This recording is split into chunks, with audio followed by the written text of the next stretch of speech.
కార్తీక మాసము శివకేశవులకు ఎందుకు అంత ప్రీతికరము? కార్తీక మాసము మాత్రమే 12 మాసాలు ఉన్నప్పటికీ కూడా కార్తీక మాసమే ఎందుకు శివ విష్ణువులకు ప్రీతికరము అని చెప్పబడింది అంటే, ఒకానొక కాలంలో యమధర్మరాజు శివకేశవుల గురించి తపస్సు చేశాడంట. అది కూడా ఎందుకు? నిరాకార రూపము కాకుండా సాకార రూపాన్ని దర్శించాలి అనే ఉద్దేశ్యంతో యమధర్మరాజు తపస్సు చేయడం జరిగిందంట.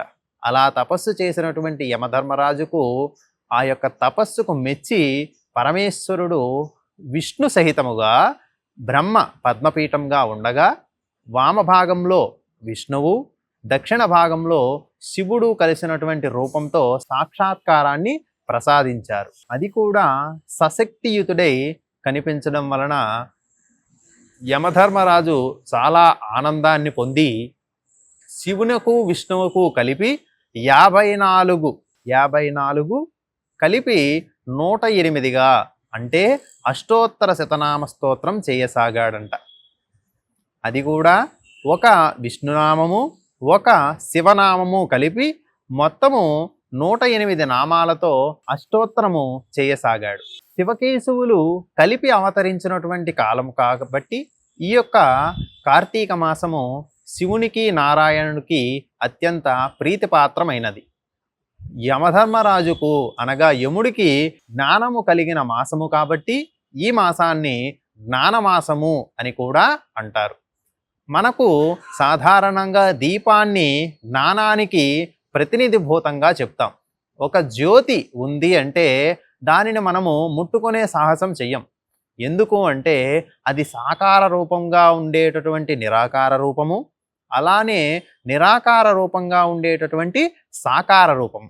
అసలు జ్యోతి ఉన్నదా అంటే ఉంది, లేదా అంటే లేదు. ఎందుకు అంటే దానిని మనము ముట్టుకునే సాహసము చెయ్యము కాబట్టి.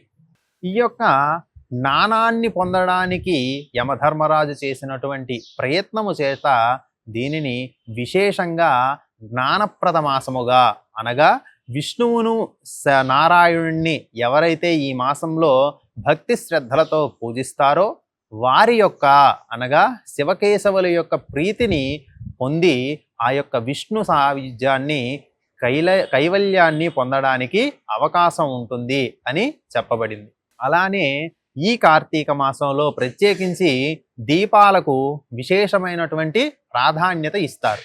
దీపావళి అనగా దీపముల వరస. మనము సైన్స్ పరంగా ఆలోచించినప్పటికీ కూడా మనకు ఇప్పుడు ఈ శరత్కాలంలో ఆ యొక్క మంచు అనేటటువంటిది ప్రారంభం జరుగుతూ ఉంటుంది. దక్షిణాయన కాలం ఏర్పడినప్పటి నుంచి ఈ మంచు కారణంగా అనేకమైనటువంటి సూక్ష్మక్రిములు ఉత్పన్నమవుతూ ఉంటాయి. ఇలా ఉత్పన్నమవుతున్నప్పుడు ఇలాంటి సందర్భాలలో దీపముల వరుస పేర్చడం వలన ఆ యొక్క తేజస్సు వేడి కారణంగా ఆ సూక్ష్మక్రిములన్నీ నశిస్తూ ఉంటాయి.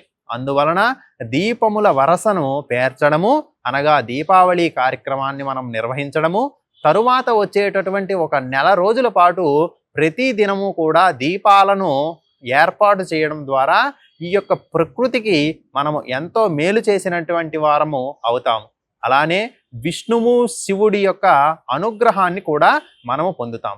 అందువలన ఈ యొక్క కార్తీక మాసము అన్ని మాసాలలో కన్నా ఉత్తమమైనటువంటి మాసంగా చెప్పబడింది.